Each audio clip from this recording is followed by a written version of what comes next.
Um, yeah, and so he was just kind of such a major influence on the beginning of this, and so inspirational. The both of you guys were kind of like star catchers. Like y'all were gonna, it's like a lot of us kind of hitched on to y'all's energy and y'all's drive, and that was something that inspired me a lot. Was just being around some like super competitive, super driven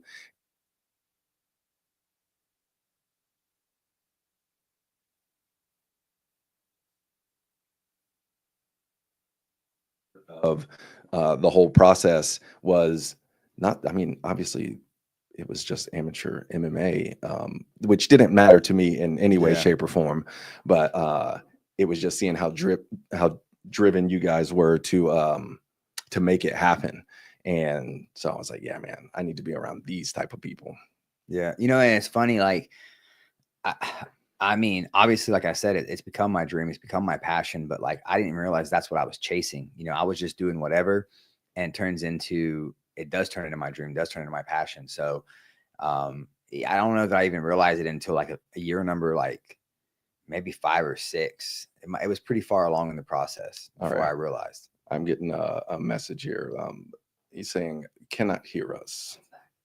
It's back. Right now. Oh, okay. All right, we're back. Thanks, already. Danny D, for communicating that with the production team here. This is brought to you by Team Ramrod Productions, so we're trying to get it worked out. So that's kind of like the basic origins of how we got started back in 2012, and we had a number of guys in those early days that were kind of like foundational regulars in the various cities. I just did Tallahassee shows with you guys, and as my role began to expand, I started to come to Jacksonville, and started to come to Orlando. Then started to go to South Florida. And I remember just kind of what the experience was like. It's like, man, you knew everybody, obviously. And it is awkward. I don't fight. At the time, I didn't even train. I'm just walking around like with a camera or whatever. And so trying to kind of just, mix in and get to know guys, and everybody likes to have their picture taken. So that wasn't the hard part, but just kind of ingratiating yourself to the community. Cause I think everybody likes fans, but at the same time, it's like, nah, I'm not gonna say that. But what I was thinking is, that was a process for me to trying to just get to know the community, and trying to, I had my brother fought, and so that was, I had a certain side view of it. And big shout out to Sky and Alyssa Rudlow in Tallahassee. They were the first business that like opened their doors to me whenever I got interested in videography and stuff, that let me come in there and just kind of film and film people training, take pictures, make little training highlight videos of their guys and stuff like that. I really appreciate them. So they were kind of my first like introduction to the MMA community, and they were fantastic. So I kind of have a story of, I knew Josh before I actually knew you, because he was from Tallahassee, and he was kind of, I worked out at Gold's Gym, and he was even before he made the UFC and whatever, he was doing like fitness classes and stuff there. And I know one of his early trainers, Joey Berthoff, I kind of knew him from just like going to the gym, and I knew one of the GMs there. And I remember seeing one day him walk in, and I was just like on the treadmill, and he walks by, and he's just kind of like eyeballing the whole room, just like looking at everybody. And we made eye contact, and it's kind of just like, it was just sizing everybody up. That was just kind of the energy. It was not like he was being confrontational, just like surveying the scene, looking at everybody like, yeah, I see you over there, big boy. And then I ended up walking past where they had a little area like roped off, and they were doing some type of conditioning. And they had a little whiteboard, and it said MMA conditioning. And when I went by, they were just doing this crazy high impact like stuff. And he was just going like a maniac. And I was like, oh my God, what is that? And I walked to the front desk and was kind of chopping it up with Joey. And he's like, oh yeah, man, that guy, he's the next big thing. And I was like, oh, true. Who is that? And he told me. And so I just kind of like knew him in passing from seeing him at the gym and stuff. But he was such for being as intimidating as he was also such a sweet guy. And I don't know why I'm circling back on that. I guess we're doing origin, so Yeah. that's kind of my my introduction, that, or the process was. And whenever we ended up when I was trying to get like access to events and stuff like that, it was I think I've talked about this before. It was a process of like, oh, okay, I bought a ticket to the first time I went when my brother was fighting, and it's like, man, I'm trying to get in a little deeper than this. And so bring a camera to the next event, and I think Sky let me go into the corner with them, and I carried a little GoPro and was just, doing what I see so many people do now. But there was no media agreement or anything to sign back then. And then the next event, I think, I ended up capturing some footage or whatever, and that's whenever we finally got linked up. And I said something to Josh, and he was like, oh, no, you gotta talk to Mitchell about that. And that was kind of my introduction to like, oh, it always appeared like Josh was doing everything. Like he was in charge of everything. Like he was pushing all the buttons and twisting all the knobs and shaking all the hands and taking all the photos with everybody. And it was at that point that I realized, oh, it's Mitchell. Mitchell's the guy that's doing all the business. Not all the business, but he was doing all the ugly tasks. Yeah. I've always been the guy. With his passing, I had to figure out how to be the guy to want to shake hands and kiss babies and be the face of it too. But prior to that, like I didn't care if anyone knew who I was or anyone knew what I was doing. It was, for me, it was like, I want to make sure we run this event as efficiently as possible, and I want to make sure that everything goes as smooth as possible. Like that was always the game for me, is like, how efficient can we get this? I remember like event 100, just then buckling down on like time schedules. Like, I go to these events and I hear these events like, we're going to start at 7, and then like 7:30, and like, is it going to start anytime soon? It's like, it's infamous for anything martial arts, anything. And I was like, man, I hate that. I hate, like, as a fan, as a person, I hate being told something's going to start at a certain time and it doesn't start. It's like my first experience is a lie. Like, I've been lied to. So it was like event 100. But yeah, I've always been that guy that wanted to make sure shit got done right. And I didn't care if, and I think Josh realized that after the first like 2 or 3, like, oh, if it doesn't, I don't do it, Mitchell's gonna do it. Like, this is like the ultimate group project here, because Mitchell's not gonna let something slide. Like, he's going to make sure it gets done and gets taken care of. And Josh was he was a very smart guy. So if if I don't have to do it, I know he's gonna do it. I'll just let him do it. And it seems like he likes it. And I do. I enjoy that. Like, it's not like it's not hard for me. I really enjoy making things work. Yeah. And I think that's something that I learned from you, some of these things. And that's also kind of like a role that I like to play as well, is it doesn't necessarily have to be my responsibility, but if it's what makes our overall machine go and look right, and look good, then it matters to me. So yeah, there's nothing I cannot stand more, honestly, like pet peeve. If you come to help us at Combat Night, if you come to work with us in any capacity at an event weekend, that, like, there's 2 things. Number one is time is the most valuable thing we have on a weekend. We're not getting any more than our 48 hours or 72 hours that we have for weigh-ins in the fight. That's it. So if I look at somebody and everyone in the room's working and somebody is sitting down in a chair on their phone doing nothing, it's like, deep breath, Mitchell, because I know that person. I know there's something that person could do, and they just don't have that drive to get up and go find whatever that is they need to be doing. It's a huge pet peeve of mine. And then time, like showing up late or being the reason, sometimes like I won't call anyone out in particularly, but like if you're like one person that's holding up my show, I do not like you. I just won't. I won't. I don't like you. Well, I'm pretty sure every person can attest to being fried by you at one point or another. So we know what you're talking about. Yeah. And I don't mind it either. Like, I'm perfectly okay. Like, I laugh. People, like, I say it all the time. Like, I'm an asshole. I'm a nice asshole. Like, I definitely find a way to, like, I make sure everyone knows I appreciate them or whatever. But in the moment, like, I'm not trying to fluff. I'm trying to get stuff done. Well, you're the general, and it wouldn't happen without that type of drive. So it's something that I appreciate about your character and I personality. think you might be the only one.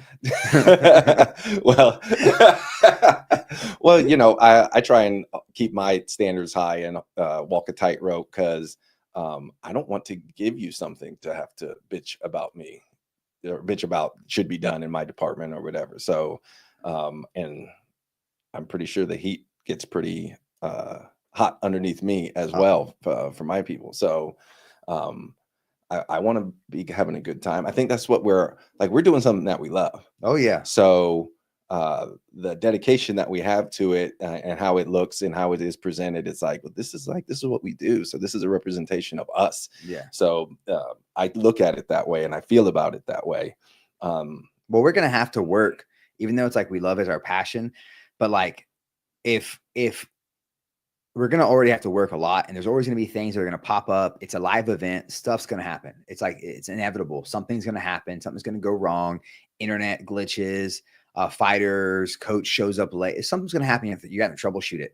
But if you are a part of the team and you are the reason something's going wrong, if you are causing a problem, if you're making me do more work, then it's like, all right, you know better. Like come on. It's fun. We're I think 185 events, that give or take. We've done more events than that, but we're like 185 combat nights in the tank, and we've developed systems and processes along the way to try and alleviate some of that and streamline some of that. And so whenever we're sending out messages, sending out things, we do this weeks in advance. And of course, it never fails that somebody is going to be trying to hit us up the day before, or the day of. And what you can expect is to be left on red, because that ain't the time. Like, I take that as disrespect. Straight up. It's just straight up disrespect at that point, because it's like, do you not know? Well, I guess you don't know. Yeah, or you wouldn't. And it's not personal. It will become personal if you continue to do it. But we send things out weeks in advance, and we are a point of contact, and we're so available weeks in advance. Yeah. And it's not, that's not just like the fighters or the coaches or our team. I mean, that's fans too. Like, I have fans who hit me up and ask me, like, where can they buy a ticket? And I'm like, bro, bro.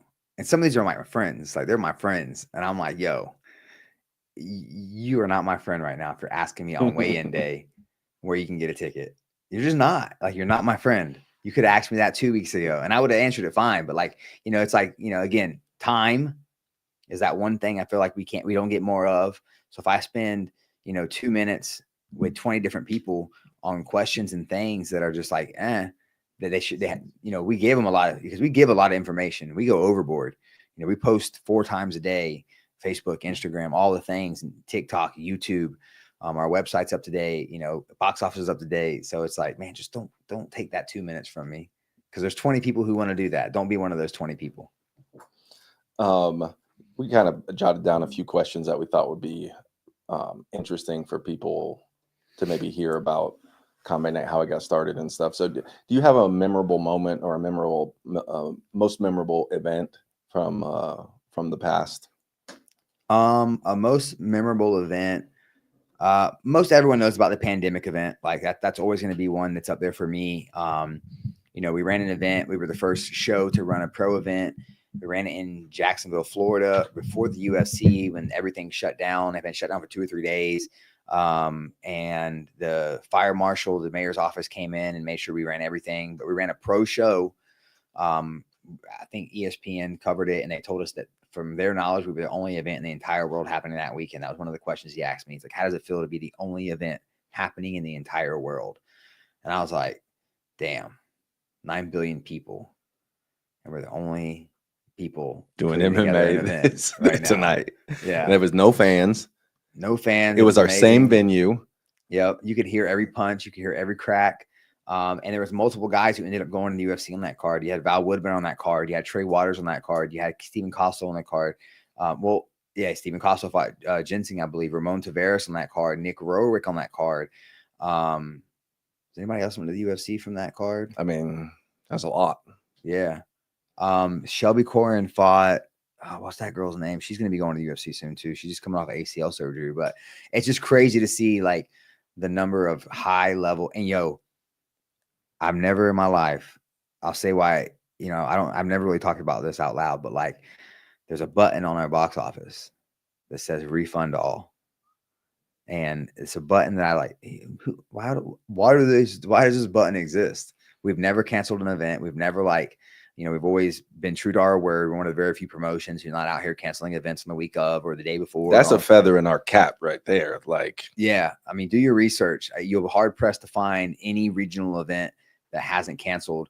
In fact, I was getting calls leading up to that. Why haven't y'all officially canceled your event yet? Like, you're making us look bad. People are saying like, oh, well, Combat Night's not canceling. Why are y'all canceling? And I'm like, well, bro, we're going to do the event. And everyone thought we were crazy. Everyone, oh, you're crazy. You're not going to do the event. Like, what do you mean? I think even my own team thought I was crazy. I don't think anyone on my team truly believed the event was going to happen until it happened.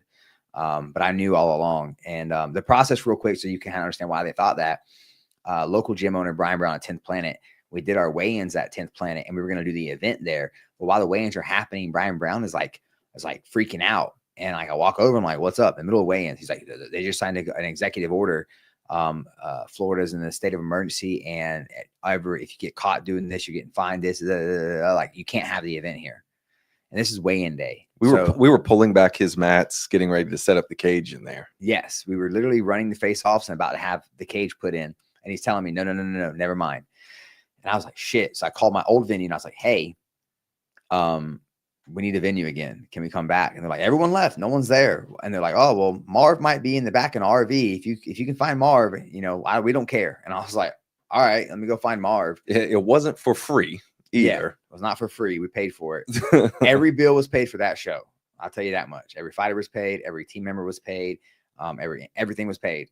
So we literally drive back across town, pack everything up, go find Marv. Marv opens it up for us. And literally, like, I was knocking on warehouse doors, trying to find just a big empty building, like a mechanic shop that we could fit a cage in and have the guys fight. Like, I was determined to have this fight happen. And then when the venue fell apart with Brian, and I had to go find our old venue again, it was like 7 o'clock at night, 8 o'clock at night before we finally, okay, holy shit, we're really having this venue. And then I wake up at 9 a.m. on Saturday with a news reporter calling me. ESPN had called me the night before. And then the mayor's office called me and they're like, what are you doing? And I was like, I'm following all the regulations and guidelines. You're welcome to come check it out. Like, I'm going to have less than 50 people, all these things. Sure enough, they sent the fire marshal. They sent, he was there with a clicker. Yep. He was clicking every time someone walked in and walked out. He'd be like, you're at 48. Like, oh man, somebody leave. Like, we're getting too close. Yeah. But, yeah, everything worked out. And then a couple weeks later, UFC got wind and they went and did an event there and, crushed it. It was a big deal for the UFC to come back because WrestleMania had just been canceled in Tampa, and the city of Jacksonville, Mayor Lenny Curry, he was a previous boxing commissioner, so he had a heart. He cared about martial arts and cared about combat sports, so that was cool. That's always going to be like my craziest best event. It's just going to be hard to ever beat that. The guys that were a part of that, the team that was a part of that, it's just going to be hard to ever beat that. It was a very special moment. Also, least profitable event. Yeah, that was you took a big financial L on that one. Coming up, we may have taken like little losses or like events where we only made $500 and like we spent 8 weeks, busting our butt to do this. But like a real loss, that's the only event we've ever taken a real loss on. It was like I still haven't to this day done the P&L on that event. It's just like I know I lost a lot of money. I don't need to know how much. I know it was a lot. But yeah, because it was a pro event too. So like all the pro athletes got paid. Everyone was taken care of. We did a pay-per-view and it was the biggest pay-per-view we've ever had, but it was only like $11,000, average pro show costs like 40, 50. But that's also with a lot of things taken out. We got to take out a lot of things too that we have to pay for. We only paid for half the venue, I guess, because we didn't use the workers, all the people that they pay. But yeah, outside of that event, man, I think my favorite one would be my birthday event. It was March 19th. It was, I think, 2 years ago. Val Woodburn took a 24-hour last minute at 2:05. The guy came in and weighed 215. Val beat this giant. It was crazy. It was like that might have been our most profitable event. It was also in March. So it was like 2 days. That first one was March 21st, 2020. My favorite, my birthday was March 19th, 2021, I believe, or 2022, one of those two. But really cool event, really good event. Just all around was a great event over at the Carib. Yeah, that 2020 event definitely stands out to me as well as being like a super unique, very memorable event because of all the crazy stuff that was going on, and also just kind of how it changed the whole landscape of our world and culture and society and everything. So kind of being on the forefront and getting to be a part of that was super special. And outside of that event, one event that stands out to me as being memorable was one you weren't there. Mm. And we did I want to say that was a Clash of the Titans event where we ran the boxing promotion on one half of the venue and the MMA promotion on the other side. And even though you weren't there, you were there like in cell phone and and so on. But that one, I want to say that was still kind of a COVID-y event. Yeah, that was. I mean, we had, That was at Carib. that was July Yeah. 20. That was 2021, July 2021. So it was like a year after COVID. People were still getting sick and dying from it, and they were still trying to figure out exactly like what was going on. But yeah, that was first event I've ever missed, only event I've ever missed, and it was cool to watch it from pay-per-view from afar and like see things go wrong and be like, It's like, I don't remember did you go corner someone in Hannah? Yeah, me, Julian, and JT went and cornered Hannah. She beat Emily something, I think, on that night. But we knew that was coming. Like Yeah. that wasn't like a last second thing. And so I remember the months leading up to it, even as we were doing other events and stuff, it was like, it was hard to imagine doing an event without you there. But I would say that like you definitely like beefed everything up to make sure everybody was like ready and on point for, it's like, I'm not going to be here. I'm not going to physically be here. And big shout out to Angel and Richard and Brandy. That was all the commanders and generals that helped make that event happen. Yeah, I think for 6 months leading up to that, probably about like 8 or 9 events leading up to that, everyone heard, I'm not going to be here on July. Blah, blah, blah. You better, what are you going to do when I'm not here? I'm not going to be there to hold your hand. I was like, not a fun time to be working for Mitchell Chamale. Not at all. So those were some of our personal, memorable events. Austin Lane won the belt that night, heavyweight title, knocked out Rashawn. I got woken up. Fun story. I won't say whatever. I got woken up at 4 a.m. with a fighter pulling out the night before weigh-in, or the night of weigh-ins. So like weighed in, everything was good. Fighter calls me, I'm pulling out 4 a.m. on Facebook Messenger, group chat me and Richard. And I was like, what is going on? So it's like, we're 3 hours behind in Vegas. So I'm waking up and I'm waking up and I'm seeing this. I'm like, what's going on? And like, in the hospital, what? I call the guy. I'm like, yo, what are you talking about, bro? You made weight already? What do you mean your back? How'd you blow your back out? Like, what's going on here? And we had a good heart to heart. And what I tell guys all the time, especially in the fight game, it's like, and this is my advice for so many situations, but at the end of the day, especially when it comes to fight, everyone's writing their own story right now. Like whatever you're doing in your life, you're writing your story. So you're writing the story that you're going to get to, what I always say is you're going to get to tell your grandkids one day.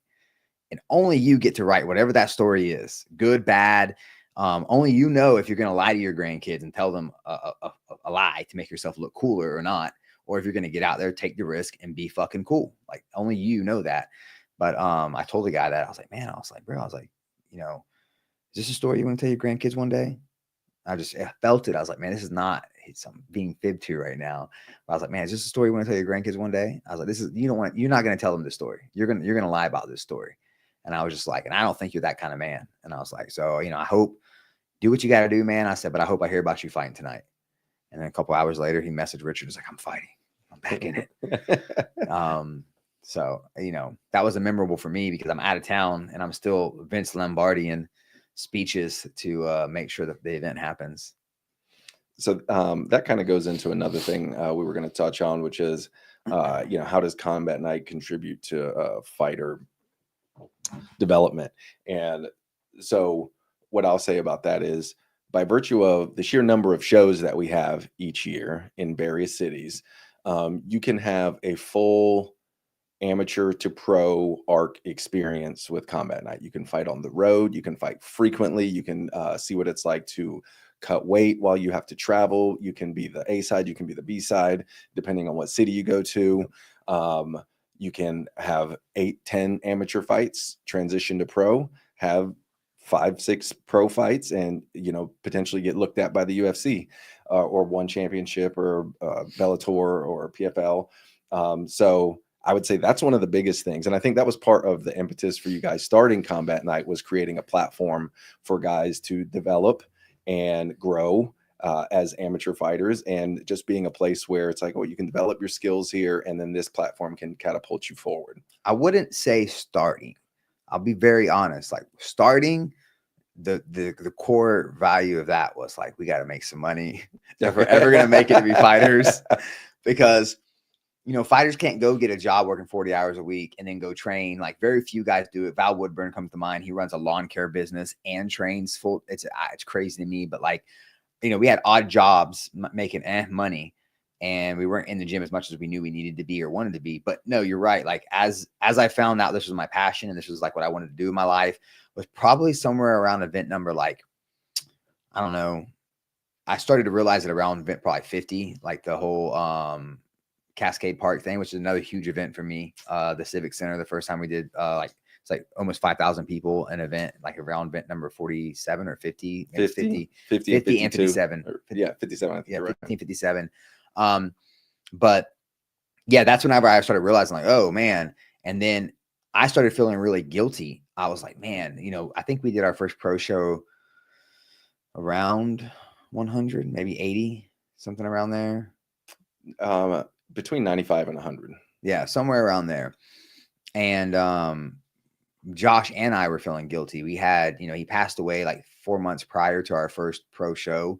He had spent a week at my house. I just had my son, Caden, and we were talking pretty extensively about running our first pro show. And everyone told us like, yo, don't do it. Don't do it. Like, it's just, you're not going to make any money. You're doing amateur events. Just keep doing amateur events. Your fans don't know any better.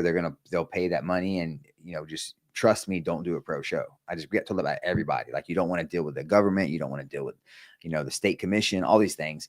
And it scared us away for a long time, like probably 20 events. We would have done it probably 20 events sooner if so many people hadn't told us not to do it. And then when Josh passed, and like literally our last time talking was a lot about Caden being born and about buying our house and wanting to do a pro event. Like, we got to do a pro event next year. We're doing a pro event. And so then, when Josh passed, it was like, man, do we do a pro show? Or do I just stop this whole thing? I don't know if I want to do this anymore. But at that point, we had so many people involved, and it was like a really big family then, and it didn't feel right not to do it anymore. And that was for me whenever it started being really like about building these guys and getting them where they wanted to be. And it was going to be like one pro show a year. That was going to be it. I remember that. And we did our pro show, and we randomly get hit up by a group of Hungarians that want to do a show in St. Pete. And I'm like, what? I was like, and they want to pay us to do the show. And I'm like, we want to pay us to do the show? We're going to call it Combat Night? I was like, so Combat Night number 2, the only event we've ever had that was funded by someone else. Because I wasn't going to do a show in Tampa or St. Pete. And they did a lot of crazy things on their own outside of my like knowledge. I told them, hey, let's do this. ABC, we'll be good. They went and spent like $20,000 on TV commercials. I was like, bruh, that's not how this works. That's not part of this plan. But then I was like, you know what? I learned a lot of stuff during that pro event. And then I was like, oh, let's do another one. And then next thing you know, before you know it, it was like 4 a year, 5, 6. Now we're at 8. I think we did 8 this year. And I want to get to like 10 or 12 is the goal. I want to do it like 2 in Tampa. I want to do 2 in Tampa. I want to bring 2 down to Miami. That's a goal this year, is to get 1 pro show down in Miami. But yeah, the journey of building fighters. I'm weaving way out of you got to weave. I'm weaving it deep, guys. It was a pro shows that made us start realizing like, yo, if we do enough of these after the first year, I was like, man, we have a way to get these guys all the way to the top. I have so many connections that I built over the years. Just being an MMA fighter myself, professional athlete. I travel a lot. I train everywhere I go, made friends with guys all over the country. Some of these guys are producers, for the Ultimate Fighters. Some of these guys are, production guys for the UFC, and then coaches all over the place. And I got a lot of connections, and I was like, man, let me see what I can do to help these guys get there too. So I had matchmakers emails. I used to like literally send 5-6 names at a time. Austin Lanes, the Ramon Tavares, the Stephen Koslows, like when they're 4-0, 5-0, like, hey, look at these guys. And I would send it like once every 3 months. And then I started getting good relationships with management companies, like Steve Swedish and Lance over at Iridium. And, you know, now I can network and like introduce guys to managers. And it's like, you know, I don't want to manage guys. I'm never taking a dime from a fighter. But I want to do whatever I can to make sure they get to the next level. So it's not just about like, of course, the experience you're getting with us, like, yo, I don't care if you sell 100 tickets or if you sell 2 tickets. If you come to me and tell me you think you're the best in the world, or you want to be the best in the world, or you want to make it to the UFC, you're going to fight guys that are going to get you there. And if you win and you keep winning, cool, you'll get there. If you can't beat the guys here, then all right, keep fighting, keep getting better. And if you can't beat the guys at the regional scene that are top dogs and that are good, especially our amateurs, man, we try not to give anybody, I don't want to give anybody easy fights. If you're a young amateur saying that you want to be a professional athlete, again, 100 tickets or 2 tickets, like, you're going to get a tough fight. I'm not one of these promotions that, oh, this guy sells 100 tickets, let's give him an 0-5 guy. Like, to me, did we do it in the beginning? 100%. We did it. It didn't matter. Make a fight happen. You know, we'd be happy to have 8 fights on a card. And if a guy was selling 200 tickets, we'd want to get him the best matchup possible. But we learned very quickly that we were doing a disservice to our athletes by doing that, and that the proper way to do it was to give them tough fights, encourage them to get better. And every time a guy fights, win or lose, we wanted them to improve and feel like they had a chance of winning, or it was a close fight.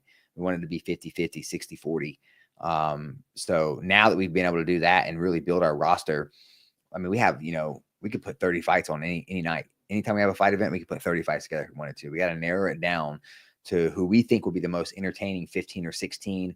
And maybe it's not just the most entertaining. Maybe it's guys that we worked with in the past, guys that have been like really loyal to us and only fight for combat night.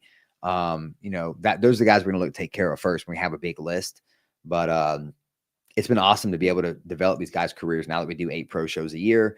You know, we have guys that, I think Mikey Conlon went 3-0 this year. Latrell White went 2-0 this year. Jeremy Williams 2-1. You know, there's guys that are like getting 3 and 4 fights a year. Corey Taylor last year went 4-0. He got a contract with PFL. And it's like, you know, if you want to fight and you're healthy and you want to stay active, and as long as you're not afraid of a tough fight, we're going to give you fights. We're going to keep running you through fights, especially if you're one of the amateurs that came up with us. I say it all the time, like, you're doing yourself a disservice, 100% a disservice, if you're not fighting for Rise of a Warrior and Combat Night. There's no 2 ways, ifs, ands, buts about it. We're doing the most pro shows here locally in Florida, and the most active. We're going to give opportunities. We're not doing a pro event with 7 fights. Like a lot of these pro shows that do pro events, they do 6 or 7.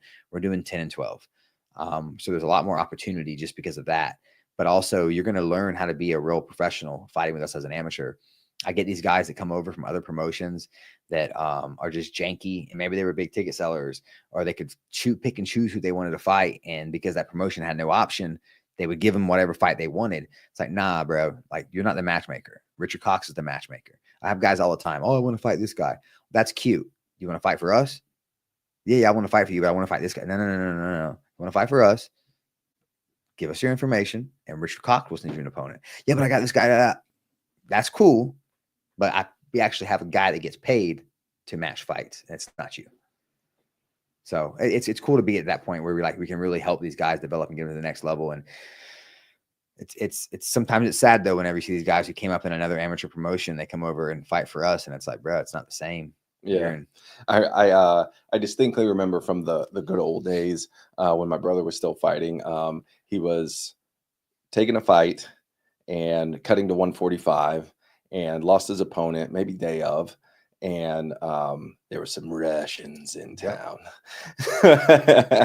And I want to say it was a teammate of another guy, and y'all hit him up like, he fought, and he's like, you want to take a fight? And he was down. Yep. I think he was 170. 165, something like that. But like I said, my brother was cutting to 145, and he was just like, all right, stop, drink up, eat up. And I think he might have weighed in at like 157 or 160 or something like that. And he fought an absolute stud on that, basically no notice whatsoever. But man, he was Coliseum, right? Yeah, that was Coliseum. He was badass. He did not care. He had the eye of the tiger, so to speak, and was about it. He was like, I didn't train this long. I'm definitely fighting. And I think he lost the decision to that guy, and we ended up looking him up after the fact, like, who was this guy? Because you could just tell, like, he was experienced. He was good. He was like sportsman of the year in like Kazakhstan. Yeah. I was like, oh snap. Yeah. I don't know how the whatever translates. I don't think he was a pro, but I think he had like 30 amateur fights or something. He could have been a pro. Who knows? Yeah. It back was then, like Wild West. Wild West back then, 10 years ago. And especially coming from another country. I remember that night, there was like 4 or 5 of them fighting, and they all beat the crap out of it. They didn't beat the crap. It was good fights, but they won. And Xavier Jimenez was the only one that beat, and he beat their like team captain, like their number 1 guy. And I remember Xavier Jimenez is literally pounding this dude out, TKO'ing him, bam, bam, bam. Ref finally jumps in and stops it, and the guy gets mad. He runs over to his corner, starts yelling at him. He's like, you can tell he's cussing him out in their country's language, and it's because in their country, there's only 2 ways to stop a fight. Refs don't stop fights. The fighter taps out and says he's done, or the coach is throwing the towel. So he thought his coaches threw the towel in on him, and that's why the ref stopped the fight. And they were like, we didn't throw the towel. We didn't, like, they're trying to tell him, like, no, brother. Like, they're shaking their hands, and he was losing it. And it was like, man, but see, that's what I mean. Like, there's so many good stories and so many good, like, from back in the day. It's like an endless supply of good fights and good events. But that's just kind of speaks to the, some of what we were even talking about was how we contribute to fighter development. And it's important for if a guy is a fantastic striker, then it's important that he gets experience against a great ground guy, and vice versa, because it's mixed martial arts. And so matchups make fights. Yeah. And if you're have an eye on making it to the next level, then you got to be versatile in every single way. Speaking of that has to be one of my biggest pet peeves. It's like when I hear someone crying about, oh, he just wanted to lay on me. It's like, you just wanted him to lay on you. Like, that goes both ways, my guy. You can get up. And if you can't get up, should I be saying that you just wanted another man to lay on you? Like, you wanted another man in between your legs for 3-minute rounds. You couldn't get up, my guy. It's really frustrating because it is mixed martial arts. I don't like seeing ref stand-up fights unless someone's clearly not trying to do anything. But yeah, it's like, I've never heard a striker, a wrestler complain about, well, he wouldn't go for a takedown. It's like, no, man, like, you got to do it all. And I think, again, there are guys who want to avoid and duck wrestlers. As an amateur, it's like, as an amateur, you should be fighting everybody and anybody that comes your way. If you really want to be a good professional and you want to be in the UFC one day and you want to make it in the sport, as an amateur, you should fight every single body that comes your way. You should not say no to a single name. Obviously, like your debut, don't go fight a guy who's 4-0. But as long as the records are kind of evenly killed, 0-0 versus 0-0, 1-0 versus 1-0, 1-0 versus 0-1, 2-0 versus 1-1. Like, you shouldn't be saying no to these fights. And I don't care if the guy has a college background wrestling. I don't care if the guy has a Golden Glove boxing background. This is mixed martial arts, and that shit doesn't matter. At the end of the day, it does not matter what their background is. If their records are the same in MMA, you should be manning up and fighting them if you want to make it in the sport. No excuses. Yeah, 100%. So moving on, we're going to say maybe each go on the most rewarding part of running an MMA promotion. So I'll go first. So I would say one of the most rewarding parts to this is the challenges that you face in your given field, overcoming them, skill development. And I guess one of the rewarding things is actually having an impact and influence in people's lives. And if it's somebody that aspires to make it to the next level, being able to play some small role in that, whether that's helping them get their footage in a timely manner, or, whatever it is, trying to make sure we got the angle of a good finish, from my production perspective. Like, those are very rewarding things. And over the years, some of our OGs who are just like solid dudes, that they just feel like little brothers to me. And I'm not even on the mats training with them, and I have the interactions that I have with them outside of the training room, and whenever we go to lunches and stuff with them. But that developing those relationships with these guys in that sense of like, man, it was just fun and cool to be a part of uh, that experience with you, and seeing you have the success that you're having is very fulfilling, because I've had jobs in the past, until the last year and a half, I've always had some other job as well. And, other than coaching, coaching CrossFit, which was pretty rewarding because you're having a pretty direct impact on people's lives and health.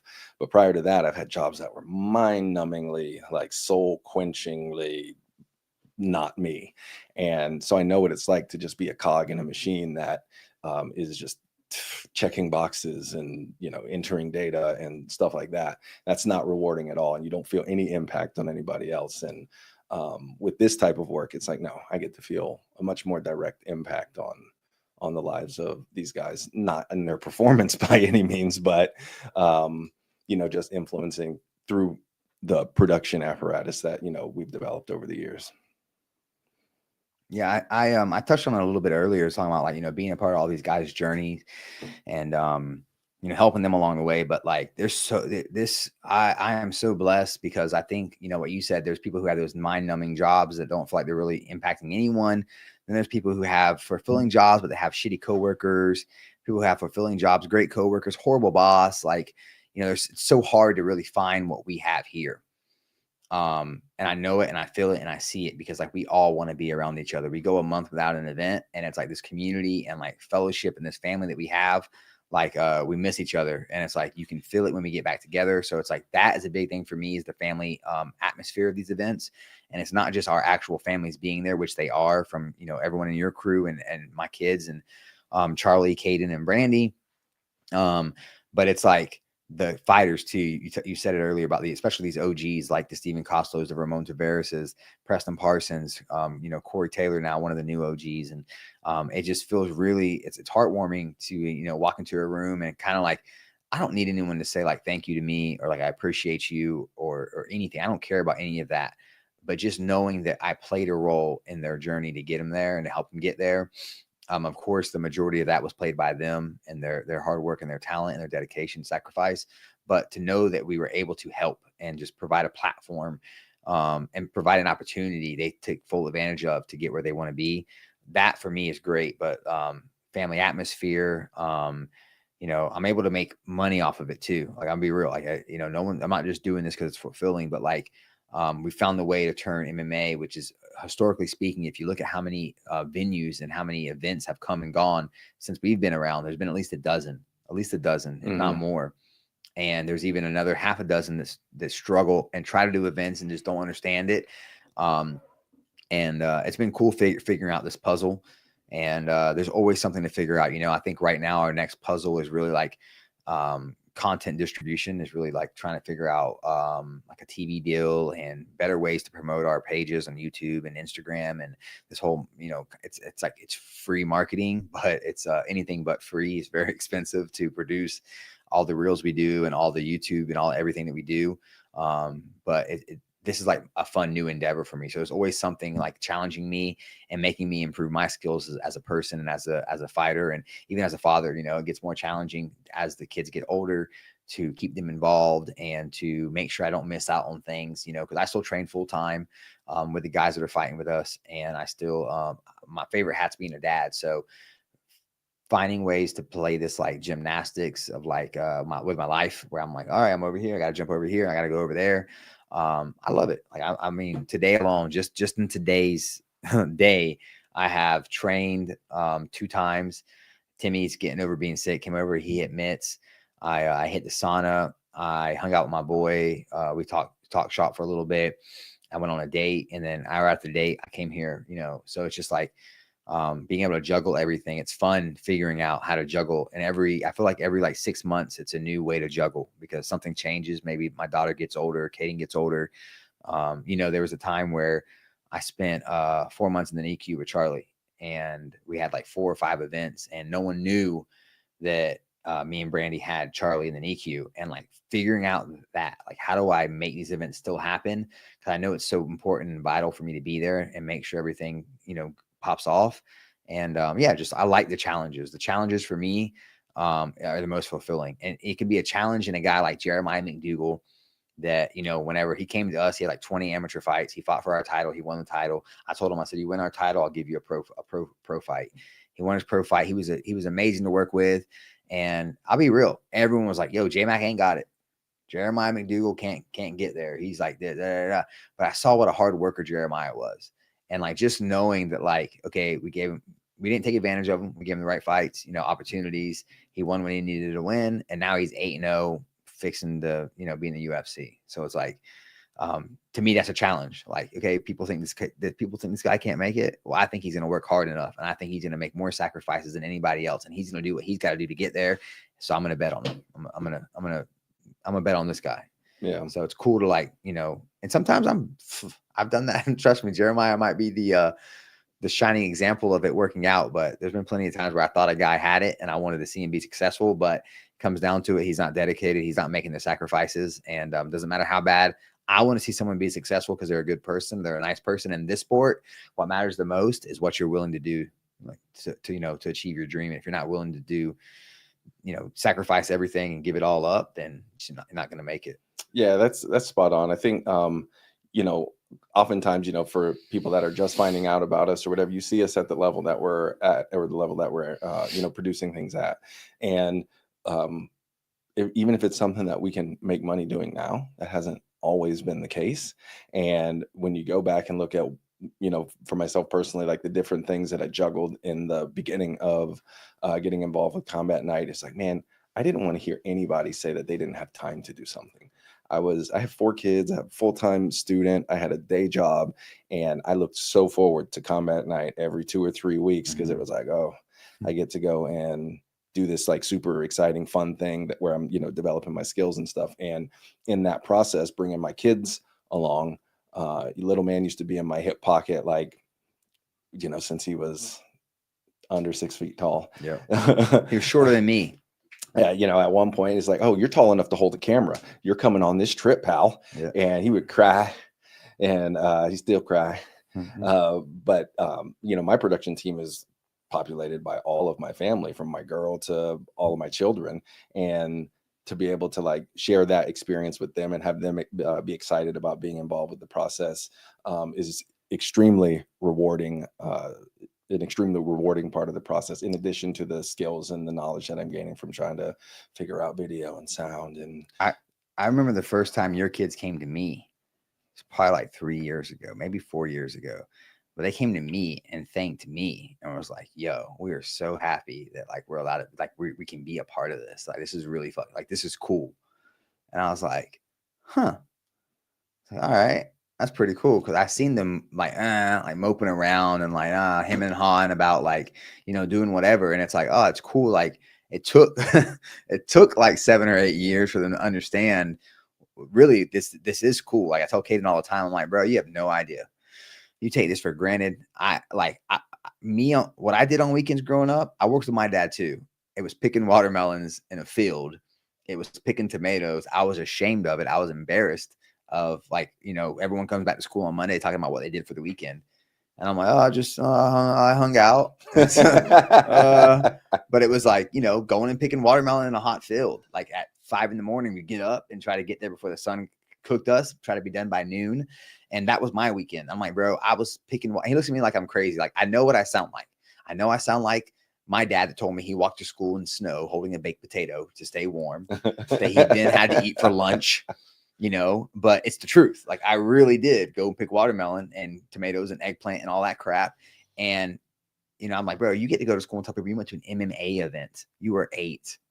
You are the coolest kid at your school. No, I'm not, Dad. It's lame. Combat Night's lame. Blasphemer. I'm like, bro, you wait till you're a teenager. You just wait till you're a teenager. And, you know, to that, I'll say, I had a teenager doing it. And I'd be like, what do you think all the kids at your school went and did this past weekend? Nothing. It's like, they sure as hell didn't go to an MMA show and like do this stuff. And it took, even at teenagers, it took them a while to get, you know, for it to sink in. And I don't even know that it's I remember my daughter Raina telling me last year, is when she was in she's in high school, and she went to school, and I don't remember exactly how it came up, if they saw her at the event or something, a student had come to the event and it was like, yo, how did you get that job? She's like, oh, My dad runs combat night. I was born into it. And I was thinking about it, like, you've had, obviously your kids were straight up born into it, but my youngest Roman, he was like 3 years old when I got involved in this, so he really doesn't know a life where I'm not involved in combat night. And so he's on the spectrum, and having him even work his way up into like running PTZ cameras and stuff whenever he's at the events, that brings so much joy to my heart. To have a job for him and actually be able to contribute to the team and be a part of the team, that is huge, and he loves it, and he gets like laser focused in on it. So from top to bottom, all my kids, my oldest is sitting back here with her boyfriend Andy is in production school. So yeah, I mean, it's a prerequisite. I think Miles said, like, don't try and talk to anybody in the White family unless you're ready to be involved with production. Yeah. and that white privilege over there does not come easy. A lot of hard work to get that white privilege. That's for damn sure.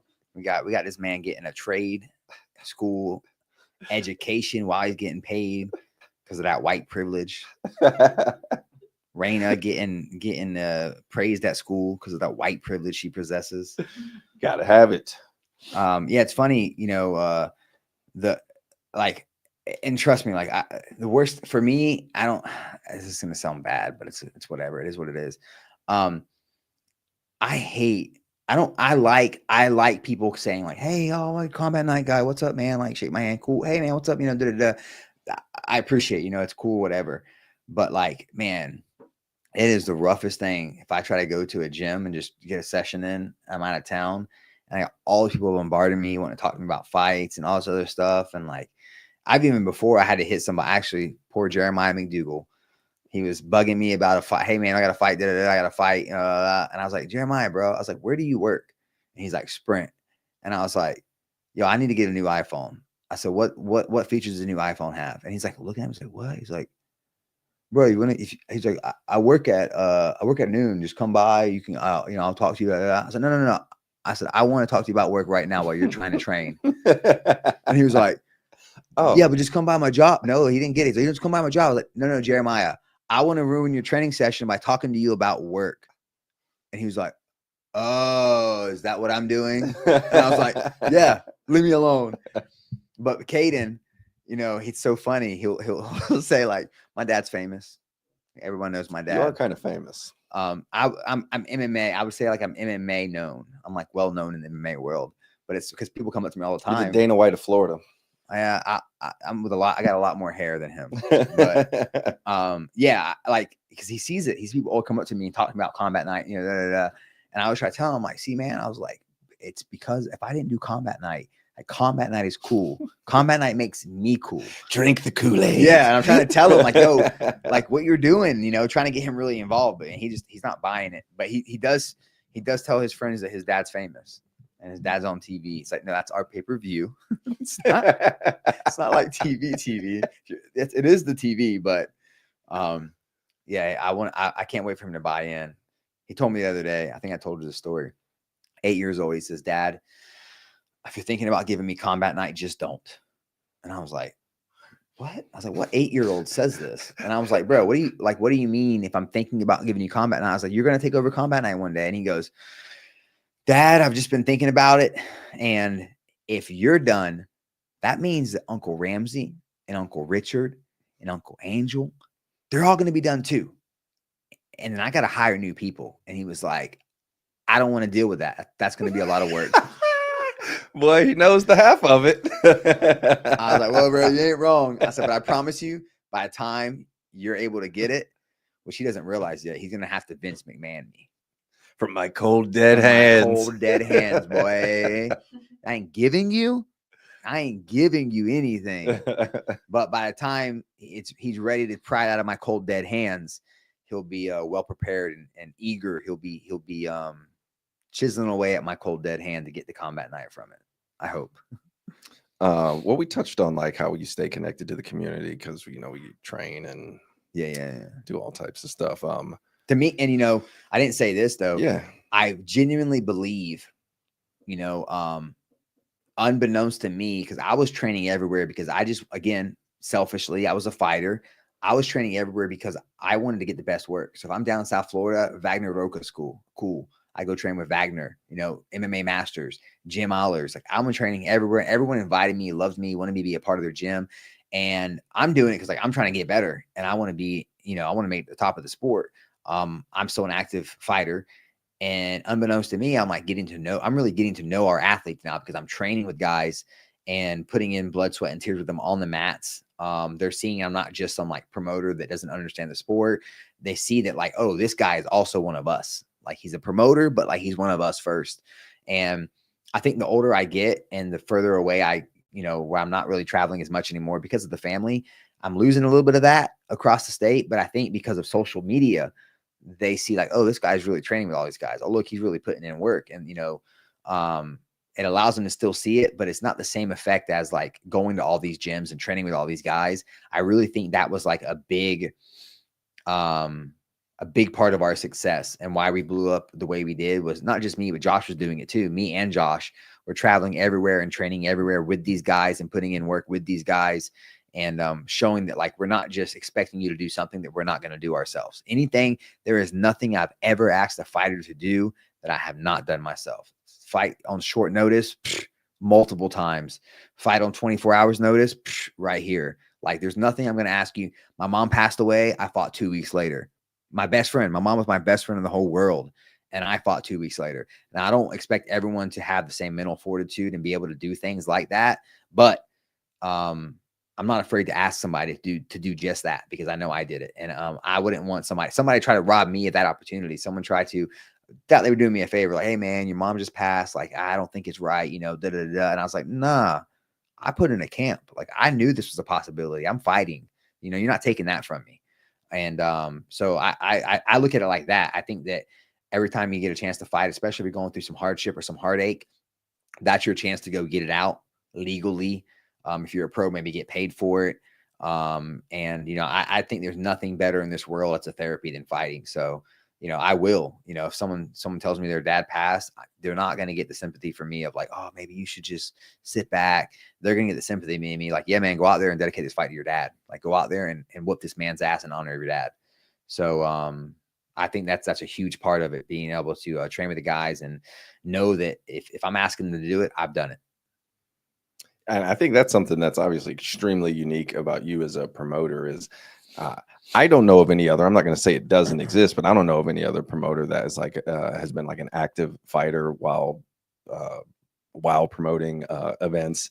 And like you said, putting themselves in the line of fire by training with guys that fight on his card. And it's like, yeah, you will have an opportunity to punch Mitchell Chamale in the face if you show up to wherever. He'll coming to a gym near you. Doesn't matter. He will come to your gym, yeah. And you'll get that opportunity. But I mean, it's not free.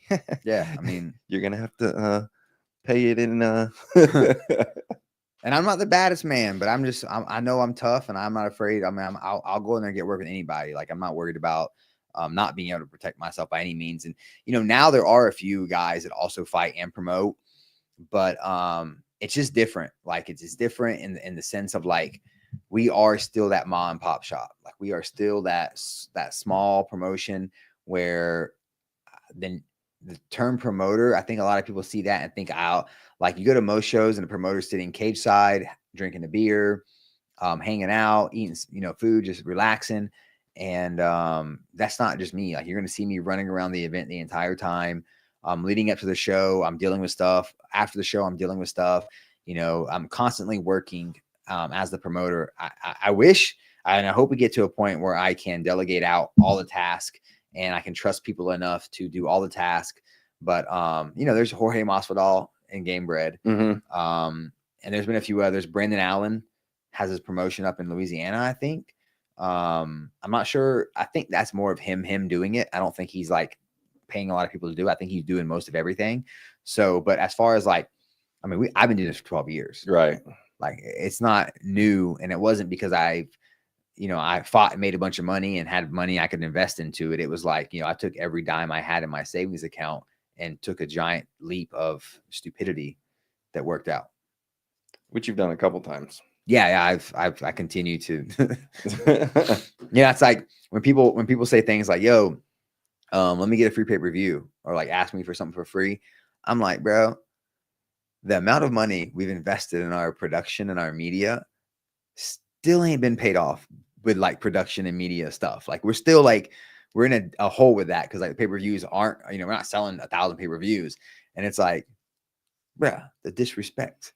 The disrespect. I'm And gonna then show I- up to your job and get some free shit. And then I go to your page and you ain't even shared our event. Bruh. Don't ask that and not be following Yeah. or subscribing. Yes. That's another pet peeve. You ask me for a favor and it's like, maybe it's a free ticket, maybe it's a free pay-per-view, maybe it's a whatever you ask me as a favor. And I look at your page and you've shared 40 memes that week and you have not shared one combat night thing in a year. It's like, bruh, come on.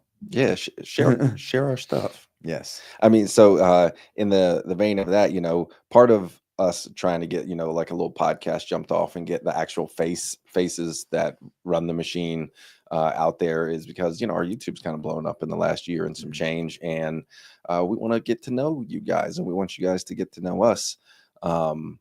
We've had I don't know if it's meteoric, but it's certainly, considering we had a YouTube page for 5-6 years leading up to a certain point, and then you grab the magic wand of shorts and reel making, and bibbity bobbity boop, we've added like 165,000 subscribers over the last, you know, year and 2 or 3 months. Yeah, So like 14 months since August of 2023.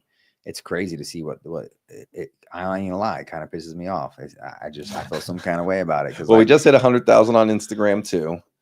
And obviously the algorithm is different on YouTube than it is on there, which, you know, I manage the YouTube page, and I quite often see like comments asking like, oh, well, where are the fights? When you got to go to our page if you want the fights. We try and link all of the fights at the bottom of the shorts that are relevant to the actual short that you're watching.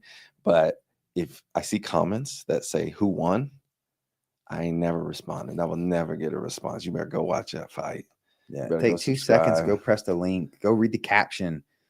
9 out of 10 times there's something in the caption or a pinned comment, but people are lazy. I mean, I get it. Social media is just a lot of lazy people for the most part. But we still appreciate all of you guys subscribing and getting on board of the Combat Night train. We've got a lot of cool stuff to come out. Well, it's not even our subscribers that are asking those questions. That's the frustrating part. It's a lot like of times you click on the person that asked and it's like not subscribed, not following. And it's like, nah, why? Bruh. I see that you've commented on 6 different things, all hate. So and you don't subscribe. You're following us.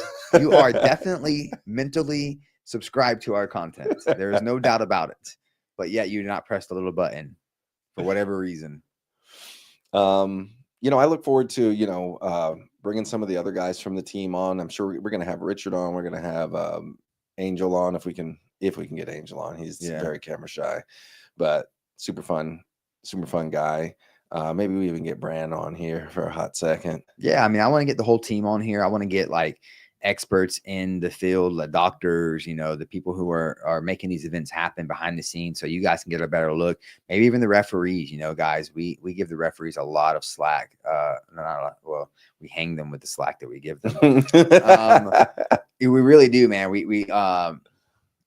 Man, it's just like, yo, if you are working, if you're a fighter, if you're a coach, if you're a referee, if you work with us in any capacity, you can expect to be held accountable. That's it. Like, even if it's me, I have been roasted on our page. Fighters who act like, you want to act like a prick, you want to act like an asshole. Guess what? We're just going to show the world how you act. So it's like, you know, just expect to be held accountable. And, but yeah, we want to see those referees, because like, while at the same time I hold these referees accountable, it's not an easy job. I've ref too. I've done everything, guys. Literally everything but ring girl, boy, whatever. You ref Greg Hardy's fight at Rise of a Warrior. Your boy did.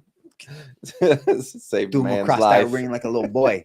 Like, could they have gotten a smaller referee for these gargantuans fighting? And then I got death threats from that guy. The guy that I saved his life. Greg Hardy knocks him, drops him, boom. He like wakes right back up and starts throwing. And I'm like, all right, he's still in it. I didn't stop it from the first drop. And then he gets bing, bing, bing, and like hits the ground again. And I'm like, oh God, I got to save a life. And I just jump in to grab Greg Hardy, and I saved his life. I got death threats for that. People were telling me, "It was such a great stoppage, man. You did such a great job." Not that guy, not his family. They were very mad about it. Andy, is there anything in the comments? A couple things. Lots of things. Look, she's anything worth not worth anything able to be addressed? Oh, no, not really. No. Oh yeah, shout out, rest in peace, Larry Folsom. For sure, Larry Folsom. When I talk about people who believed in us from the very beginning, Larry Folsom is one of those guys. I told the story, I just posted it the other day, but nobody was helping us while we were asking, and he was literally the first person to ask to help. He was the first person that was like, "Yo, I want to help. Can I come ref? Whatever." And yeah, so Larry Folsom is it's very, very sad and upsetting to not have him with us anymore, because he's been with us since the very beginning. And while he played a very pivotal, important role, because he really did. He trained so many of our referees over the years and helped so many young guys get better at refereeing. Would talk to the athletes after a tough loss, whether it was with us or in UFC. And I don't even know how I don't think we ever fill that hole or fill that gap. It's just going to be, it's going to be a gap. It is what it is. And it sucks. It sucks that he's not with us anymore. And, he had the dedication to excellence and was somebody that made it to the UFC through Also, us as well. yeah. He became, a UFC official when they came to Florida. So something that guys might not realize, or that people don't understand, is like, it's not just fighters that were trying to make their dreams come true. It's, it's the Matt Grafer. Matt Grafer came to us doing quiz shows on Tuesday nights and like open mic type things. And to his credit, he was probably doing quiz shows Monday, Tuesday, Wednesday, Thursday, Friday, Saturday, Sunday, every day he wasn't doing and had a full-time job teaching as well, and was doing like indie wrestling shows when he got introduced to us.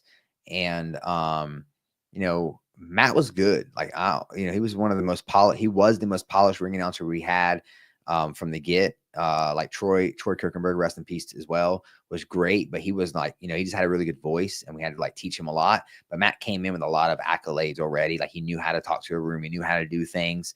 But like, I want to see everyone get better. And I want to see everyone grow. And maybe I'm completely wrong, and I don't know what is good or what is bad, but like I hold everyone accountable. And if I think someone can be better at something, I'm going to tell them. And it was awesome to see Matt, now he's with the Savannah Bananas, and he's their like main host there, and he crushes it. We went and watched him in Jacksonville a couple months ago, and it was so cool to see him in his element. That's really his element. Like, if anything, I had to put a little bit of reins on him, because it's hard for his personality to be out there with trying to run a timely show. But you really get to see Matt's personality at the Savannah Bananas. And then, like you said, Larry Folsom with the UFC, refereeing the UFC, Chris McNochie just recently ref from the UFC. I would love for Miles Amos to get a gig with the PFL, or with the UFC or whoever. And everyone who works with us, I just want to see you get to the next step. I would love Ramsey. I'd love for you to have, you do have your own production company, but I'd love to see you putting together like a PFL event one day. Like, oh, we need our guys down. We need a guy in Orlando. Oh, Ramsey White can do it. You know what I mean? Like, I want to see everybody with us succeed at the highest levels. And whatever the department is. If you're a fighter, it's the UFC. If you're a cameraman, maybe it's the UFC too. If you're an announcer, for Matt, Savannah Bananas is the perfect fit for him. Richard, I'd love to see matchmaking in the UFC one day. Like, I want to see everybody get to the highest level. And we've done that with a few guys across, just different departments, even like photography. Aaron Litz is at PFL. So it's been cool to see all these guys' journeys and how they level up. Certainly. And I think that's kind of like the mentality that we have about, like you said, it's not just for fighters, it's for anybody that wants to be involved and be dedicated and committed to something. Yeah. We're going to hold you accountable. We're going to raise the bar as we're trying to raise it for ourselves at the same time. It's not like we're trying to ask you to get better while we stay the same. And to be kind of that breeding ground for anybody that has ambition and is looking to grow their skills and abilities. We have a platform for you. Yes, which is far and few and in between nowadays. Like, it is not, I don't know if it's probably always been that way, but like we've had so many people come through our doors that say they want to do this, whether it's a fighter that says they're going to be the next UFC fighter, or whether it's a guy that wants to work. I want to run events one day. Yeah. And they're ran off within one event, or they fight one time and like, oh, that was a lot harder than I thought, and they're gone. It's so surprising to me in a sport like MMA where it's like the men of the men are doing this, and someone thinks they can come in and half-ass it and be successful. And it's like, nah, it just doesn't work, man. Like there's very few people, people can look at guys like John Jones or Conor McGregor, but it's like they're 0.001%. And you're not that. Most people are not that. Most people are part of that other 99.99%. And you're going to have to sacrifice. You're going to have to be dedicated and all these things if you really want to make it, not just in fighting, but if you want to make it in this world nowadays. Like there's just too many, there's not enough opportunity for the amount of people who want to do it. So if you want, you got to separate yourself. You got to be the best. And you got to strive. You got to make the sacrifices and be dedicated. Otherwise, you just ain't going to do it. Especially not with us.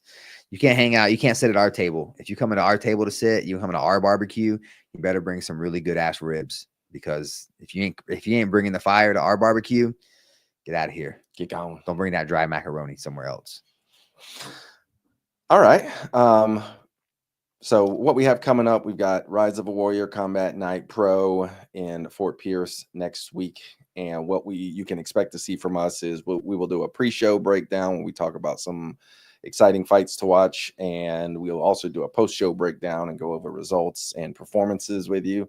So make sure you stay tuned for that. Let's do a couple of picks for this weekend, at least the two big fights. Oh, man. Yeah, Tyson, Jake Paul. You know what? Did you see he slapped him at the weigh-ins? He did. I feel like it might have been staged. He spun his head around. Yeah, but if Mike Tyson really slaps you on your jawline, are you just supposed to be KO'd?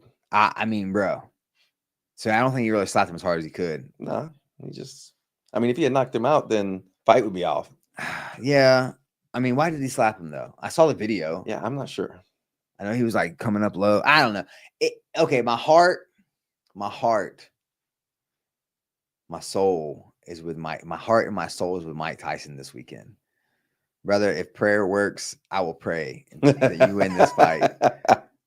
My brain and my wallet is with Jake Paul. I think, I'm about to be 40 years old. I'm 39, about to be 40. I can still keep up with these same level athletes that are getting the same training as me. And I'm active. I'm in there every day. I can keep up. I was never a world-class athlete like Mike Tyson. I also never did world-class drugs like Mike Tyson. I also have not taken a decade of a break like Mike Tyson. I have not been through that he's been through. He's been through some things. And I just think he's got too many miles on his... He's 58 years old. Yeah, and he's 20 years older than me. So it's like, I just think of all these things. And I know scientifically speaking, like the older you get, the less fluid you have around your brain. And I understand these things. So I think he has a very tall order in front of him. And it's crazy to me that so many people think Mike Tyson's going to win this fight. A lot of people think Mike Tyson's going to win. Like, oh, he's still got the punching power. And it's like, man, Jake is big. Jake is not I know. He trains full time. It's what he does. He just trains and he's been doing it for years. Yeah, he's just basically a professional athlete now. Yes. To me, like I said, heart and soul, Mike Tyson. Wallet and brain, Jake Paul. And maybe I'm wrong. I don't know.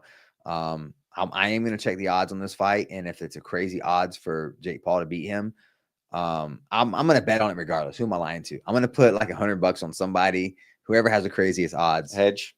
Yeah. Whoever has the craziest odds. And then the other fight, Jones, Stipe. Man, I really hope Stipe wins. Again, this is one of those situations like heart, mind, Stipe. You know what though? Like John Jones ain't really been hit and deal with a real heavyweight yet. Like he ain't yet. Like I know he fought Cyril Gane, but like he got him at the ground, boom. He ain't doing that to Stipe.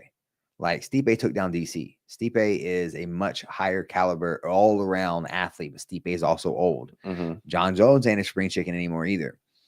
I would like to see I feel like he's been very arrogant and pompous over the last few months while he's been sitting out. And Stipe has been very humble and like waiting for this opportunity. So I'd love to see Stipe win. And I like underdogs winning. Like I just like the underdog winning, but I also would love to see like John Jones beat Stipe and then go beat Aspinall and like, yo, I am the GOAT. Like I'd love to see that. But Yeah, so I'm gonna pick the underdogs in both those fights. I'm gonna pick Stipe. I'm gonna pick Mike Tyson, but Mike Tyson might not be an underdog. But yeah, along this line, there's no money on the line. That's who I want. So I have been on an arc with Jake Paul where it was like, okay, he's just talking so much trash and yada yada, and it's like I didn't think he would beat Tyron Woodley. I can't say I didn't think he would beat Ben Askren, but he was kind of one that's like, well, Ben Askren's a legit like fighter. And then I think what was a little bit more convincing was when he beat Mike Perry for me. But Jake Paul's just a big man, so I think Jake Paul is going to win against Tyson. And that's just because I'm kind of worn out from the going against Jake Paul. And I have not been a John Jones fan ever. I was always a DC fan. So I think Stipe can beat him, but I think John Jones wins. Yeah, I'm not a fan of I'm a fan of John Jones as an athlete, amazing athlete. As a human being, I'm not. But I can separate those two, and I agree with Dana. Like I think Mighty Mouse is a better overall GOAT. But I think John Jones is right behind him. And unfortunately for Mighty Mouse, there's not a bunch of crazy names at flyweight that he beat. But the way he beat guys was retarded. It was like stupid impressive. John Jones had a couple split decisions against guys that were like, eh. So yeah, not a big fan of him as a person, but as a fighter, it's hard not to be a fan of John Jones. I snuck into it was an event in New Jersey. Really quick story. So me, Matt Muncy, Daniel, someone else, we went to try out for the Ultimate Fighter 135, 145 inaugural season, or 135, 25 inaugural season in New Jersey. They had an event that same weekend. John Jones fought Mauricio Shogun Hua for the belt. And we were broke, bro. We were so broke. And we wanted to go to the fight. So we're like, let's go try to scalp some tickets. We could get one ticket scalped. All right. Like, it was like, we got a good deal on it. We got one ticket though. And I was like, all right, I'm a hustler. I'm going to figure this out. I said, all right, I got a plan. Like, what are you going to do? 4 people. I said, well, I'm going to go in. I go in and I'm like, all right, there's going to be a door I can open or something, figure this out. And no doors. I was like, all right. I go up to the ticket line. I'm like, hey. And I was like, my wife's outside and she doesn't want to walk up. She doesn't feel safe because it's dark out, whatever. I need to go get from the parking lot. It's like, what can I do? I was like, I already scanned my ticket in. Can you like unscan it so I can go out and get her or whatever? She's like, oh, honey, you're not supposed to do, let me talk to my manager real quick. Calls manager over, tells manager, he's like, I tell you what, I'm going to sign this ticket. He's like, you can show this to anybody. They know if my signature's on it, you can come back in. I was like, all right, cool. Thanks. Slide it under the door. Matt Muncy gets it, comes in, slide it back under the door, gets it, comes in, slide it under the door. So I snuck all 4 of us in with this one ticket. There's a picture of us like out, like we're in the nosebleeds, like, like all happy that we're all in this event, this sold out event. Like we managed to sneak in. But yeah, that was a good story from back in the day. Don't be trying that at our events. Nah, if you think you got a trick to sneak into combat night, straight up, if you come to me, if you've been doing it, if you've been sneaking into our events, and it's a legit way, and you come tell me and I never thought of it, I'll give you $100. You ain't getting back in that way, but I'll give you $100. But like we got, I ain't getting hustled on no media passes. God damn it. Nah, I know all the tricks. At this point in the game, man, I know every trick in the book when it comes to trying to sneak into an event. I've done it. If you had a media pass to one of our events and you ain't posted none of that, don't think you're getting approved next time. We got a list. And I keep track of who submits something. So, yep, there's that. All right. So we're going to wrap this up. We look forward to bringing you guys more stuff. This was an origins kind of a conversation. And as we move forward, we want to bring you guys some like actual quality type of stuff to incorporate and learn about the fight game. So whether you're a fighter or a fan, all things Combat Night can be found and listened to here. It will probably be a couple weeks before we make another one. We got an event next week, but like I said, we will still be doing a pre-show and post-show for that event next weekend in Fort Pierce. Any Last words? No, I mean, just what he said. We're gonna hopefully bring you guys a lot of these young and upcoming athletes before they make it to the UFC, so you guys get to know them and become fans of them and support them far in advance of their career. These guys, a lot of these guys that are fighting for us, they're doing their most to make it and to get to the top. So the fans and the support from you guys means a lot. Whether it's, Tim Abdelshahid has a car detailing business and you need your car washed, don't look in the one ads, call Tim and get your car washed by Tim. If it's, you need some help with social media marketing, you hit up Mikey Conlon because he's a fighter and, getting these clients and getting this help, you need a personal trainer, you hit up Kat Nelson. You need your windshield or windows replaced. Eddie Perez Bruno. So that's what we want to do, man. You need your lawn cut. Val Woodburn. We want to bring this light and shine this light on these guys and get them more support, get them more love.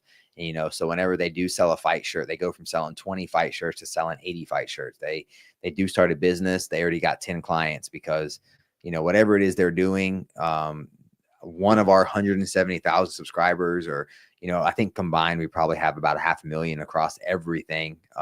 Maybe not 500,000, over 250,000 for sure. But, out of that group of 250,000 people, hopefully 10 guys can buy a shirt, or 10 guys can get their lawn cut, or get a personal training session. And, it means a lot to these guys. So that to me, the goal is really to shine a light on these athletes and get them more support for this journey, because this is not an easy journey, and the more support they have, the better. True that. Give me the wide shot. All right. So if there's any particular fighter you guys are fans of and you'd like to hear, we're trying to get those guys in here and have conversations with them so you can get to know them better.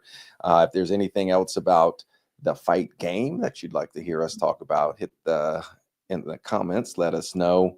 And if you're watching this, I hope that you're subscribing to us on YouTube, Instagram, Facebook, and this is going to air on Rumble. And I think that we might even, as we're not trying to put our YouTube page in jeopardy, there might be some stuff that we put right onto Rumble, because we like conspiracy theories and stuff too. So we definitely going to be talking about that. We aren't like Earth is flat conspiracy. We're not No. like that. No, We're like only the real ones, like JFK, moon landing, those kind of things, like the real stuff. So the real questionable stuff. Yeah. We're going to talk about all that stuff too, because we have a good time in our private lives talking about it. I think that's probably the type of memes and texts we send each other more than even work stuff. So yes. I haven't come up with a sign off. I don't know either, bro. I'm working on that. It's a work in progress. Thanks for checking us out, and we'll be back with you soon. We hope to see you guys next Friday night, whenever we will air a pre-show for that Fort Pierce event. So from all of us here at Combat Night, sleep well. We out. We out. That can be my thing. I can throw the mic every time. Nah, let's not throw the mic.